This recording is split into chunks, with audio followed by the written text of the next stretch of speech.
Good morning. Saturday morning in Philadelphia. Welcome to my YouTube channel. Today I'm speaking about Gannon Stauch, whose remains were found. I'm going to play about 30 seconds of the prosecutor talking about Gannon. My name is Michael Allen. I'm the Senior Deputy District Attorney prosecuting the Letecia Stauch case here in the 4th Judicial District. I'm joined here today with District Attorney Dan May. I do know that I speak for everyone who's been involved in this case when I say that our hearts are with Gannon's family and his friends. Ever since news broke that Gannon's body was found in Florida, we've been inundated with inquiries from the press and the public. This will address only what has taken place as a result of that development in this case. As I've said in the past, we will not try this case in the media. Today I filed new formal charges in the case against Letecia Stauch. Those charges are murder in the first degree after deliberation, a Class 1 felony that carries a potential prison sentence of life in prison without parole. In addition to that, I filed 8 counts of crime of violence for the alleged use of a firearm, a blunt instrument, a knife or other sharp object, and for causing the death of Gannon Stauch. These new charges are added to the original 4 charges that we originally filed in this case. Keep in mind, these are merely allegations. All defendants are presumed innocent until and unless they are proven guilty beyond a reasonable doubt. All right, so on this site, which is KKTV, I will leave the description. Oh, and I just lost it. Okay, here we go. I clicked on the ad. So KKTV lists the new charges. There's a total of 13. I want to go over number 6 and 7, which is crime of violence, used or possessed and threatened use of a deadly weapon, namely firearm. 7, crime of violence, used or possessed and threatened use of a deadly weapon, namely blunt instrument. Look at the wording of number 6 and 7. It says used or possessed. It's not stating definitely that a gun was used or that a blunt instrument was used. It might be a possession and threatening. So if someone goes into a bank and they use a gun to threaten the teller, give me the money, they're not necessarily shooting the teller. They're just using the gun to control and threaten someone. So we're not really sure at this point. And let me take a moment to turn off my lamp. This is not real jellyfish. I'll leave the link in the description for that lamp. So I just wanted to show you that they're not definitely saying yet. We don't know. I mean, there's a gag order on this crime. We're not really hearing too much about any of the details. So used or possessed and threatened, or doesn't mean both. Used and possessed, although it could be. They used. I just wanted to clear that up. So I found another site, and this is the site of the Colorado Legal Defense Group. It's called C.R.S. Law. They're a group of lawyers that defend criminals. Now remember that some lawyers have formerly been prosecutors, but now are criminal defense lawyers. Like in the Lori Vallow case, the 2 lawyers that resigned recently, the female lawyer was formerly worked in the prosecutor's office, but now she's a criminal defense lawyer, so she's on the other side. But that would probably be good if you need a defense attorney to have someone that worked both sides. So let me go over the description of first-degree murder, and I want to talk about some of the other charges for Letecia Stauch, which are deliberation under first degree and a position of trust. So what is first-degree murder? Under Colorado law, first-degree murder is the deliberate and premeditated killing of another human being with malice aforethought It differs from second-degree murder in that it requires extreme indifference to human life generally, rather than the intent to take the life of a particular person. In Colorado, you also commit first-degree murder when someone other than a co-conspirator dies during your commission or attempted commission of arson, robbery, burglary, kidnapping, or sexual assault. Now, that's called felony murder. So felony murder happens when you're committing like another crime and someone dies. And later on, this site explains, gives a few examples of a scenario where you would be convicted. Like, say, if you're robbing a bank and you come out and have a shootout with the police, but an innocent bystander dies, that would be considered felony murder. The next one on the list, you commit first-degree murder when, as a result of your perjury or subornation of perjury, an innocent person is convicted and executed.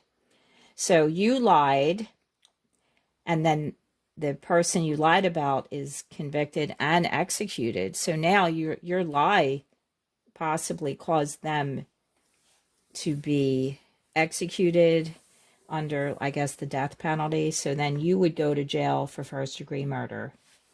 Also, under circumstances evidencing extreme indifference to the value of human life, you cause the death of another person by knowingly engaging in conduct which creates a grave risk of death. Or you unlawfully distribute, dispense, or sell a controlled substance to a child under 18 on school grounds, and the child dies from using the substance, or while occupying a position of trust with respect to a child under 12, you knowingly cause the death of a child.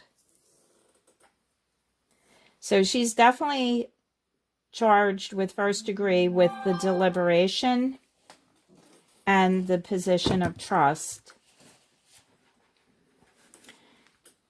So under Colorado law, the consequences of first-degree murder is punished by life imprisonment. I believe that Colorado has dropped the death penalty. And let me just fix a few things here. All right, and let me check my phone while I'm reading. And if the victim is a peace officer, firefighter, or emergency medical services provider engaged in the performance of his or her duties, you cannot legally be granted parole other than by the Colorado governor's pardon. Now, interesting that a child is not on this list, meaning if you murder a child, you won't be allowed to get parole. But I think that should be added. And there is a petition for Gannon's law to state that a child under the age of 13 be listed immediately as a missing endangered, not a runaway. Because even a runaway is still endangered. But there's less the severity of that is different. So the police and law enforcement don't immediately just search the same way for a runaway as they would for a missing endangered. Then this site talks about and gives you some advice on what to do if you're charged with first-degree murder. I mean, what if you didn't commit the crime? What if you had a defense, like it's, self-defense? What if the police violated your rights? Now, all this comes into play when you're charged with any crime, not just first-degree murder. So here is the more technical aspect of first-degree murder. It's under Section 18-3-102 of C.R.S. of the Colorado Criminal Code. So C.R.S. means Criminal Revised Statute. And I'm sure there's a yearly revision of statutes as things change in the world. There's updates to these codes. But as of today, the description of first-degree murder, and this is the first one that she was charged with. I mean, this is on the first on the list. After deliberation and with intent to cause the death of a person other than himself, he causes the death of that person or of another person, or acting either alone or with one or more person, he or she commits or attempts to commit arson, robbery, burglary, kidnapping, etc. That's the felony murder. And then the number C is by perjury or subordination of perjury. And we did speak about that. And let's go to number F real quick, because these are some of the definitions of her charges. The person knowingly causes the death of a child who has not yet attained 12 years of age, and the person committing the offense is one in a position of trust and respect to the victim.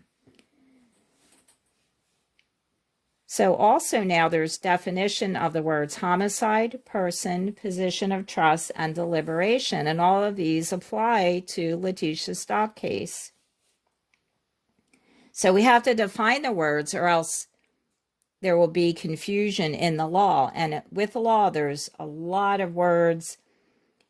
Nothing is confusing. It's all defined. And this is actually a really good site.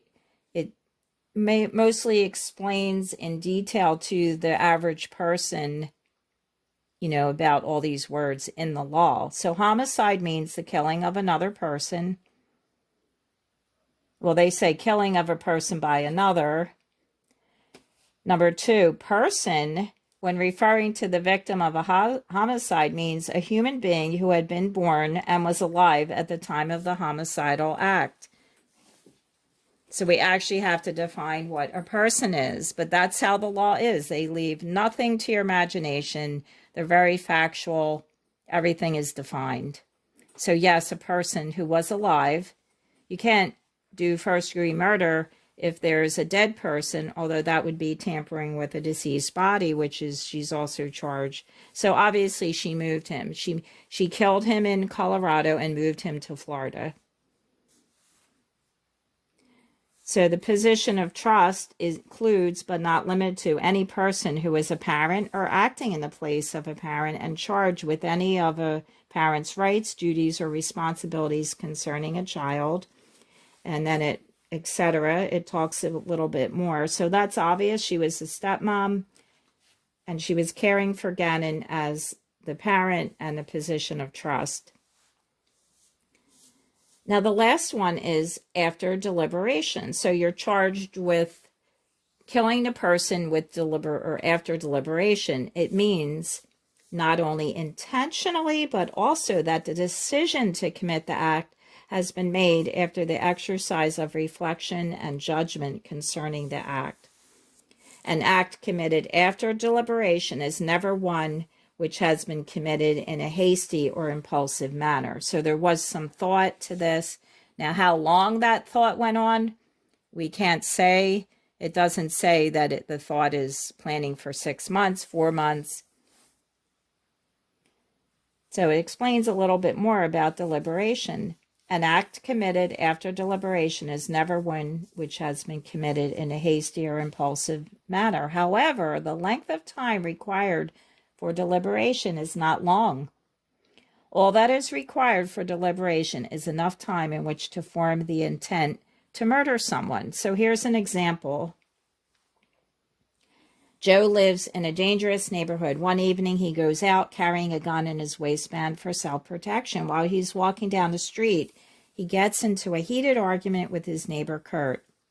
Kurt provokes Joe, who pulls out his gun and uses it to hit Kurt in the head, thereby committing an assault in the heat of passion. However, even as Joe pistol whips Kurt, the argument escalates. Finally, Joe erupts. "I've had enough of your mouth," he says. He cocks the pistol, aims it at Kurt's head, and pulls the trigger. Even though the beating itself was not premeditated and Joe wasn't carrying a gun with malicious intent, Joe may still be guilty of first-degree murder. and his aiming for Kurt's head shows that Joe had sufficient time to deliberate his actions and form the requisite malice. So these are some of the charges against Letecia Stauch. And unfortunately, we now know for sure that poor Gannon has passed. I'm going to show you the El Paso website. This is the sheriff who has arrested her, and here's her picture. And I'm just going to click. So this is the official press release from El Paso. Human remains found in Florida, tentatively identified. There was an autopsy performed by the District 1 medical examiner, and the deceased male has been tentatively identified as Gannon Stauch. We would like to extend our deepest sympathy to the friends and family of Gannon. They want to know if anyone saw Letecia Stauch in Pace or Pensacola, Florida, during the time frame of February 3rd to the 5th, 2020. We're asking you to call the El Paso County Sheriff's Office tip line at 719-520-6666 or email tips@elpasoco.com. I think that means El Paso County, but they abbreviated it, elpasoco.com. There's a gag order in effect. We'd like to thank the Santa Rosa County Sheriff's Office and the District 1 Medical Examiner. So apparently they received a call. Now the call may have been, I believe it was from the Sheriff's Office, the Santa Rosa County Sheriff's Office in Florida. Unfortunately, I hate to show her face. I cannot stand looking at her. I hope this goes to trial. We don't know if it'll go. Who knows? I mean, we really would like to see all the evidence. I feel so bad for Gannon's family. I'm going to leave a link to my other video that I made a few weeks ago. A little tribute to Gannon. It's very short. It's only like a minute and a half. So get out your tissue because I can't even watch the video, the music, and it just makes me really sad. So unfortunately, I'm so sorry for the family, but I wanted to show you some of those details about how court works. Now, we definitely want to have people represented properly. If you were arrested for a crime, you want to have proper legal defense. Everyone has a right to that. There are people that have spent time in jail. There was one fellow in particular who was in jail for 16 years, and he was convicted based on a spot found on his bumper of his car that someone said was blood. 16 years later, it was tested again and found to be just rust. So the poor fellow went to jail for 16 years. I think he got some money. He probably sued, but who wants the money? You're probably not going to get millions. Maybe you'll get close to $1 million, but who wants that? You spent 16 years of your life. Can you imagine if you were taken into jail? You left your children, you left your loved ones, your family, and you had to go to jail for something you didn't commit, but you fought every day of your life to prove your innocence. I can't say how many people are in jail that are innocent. I don't know, but we need the legal system. So remember, get a lawyer.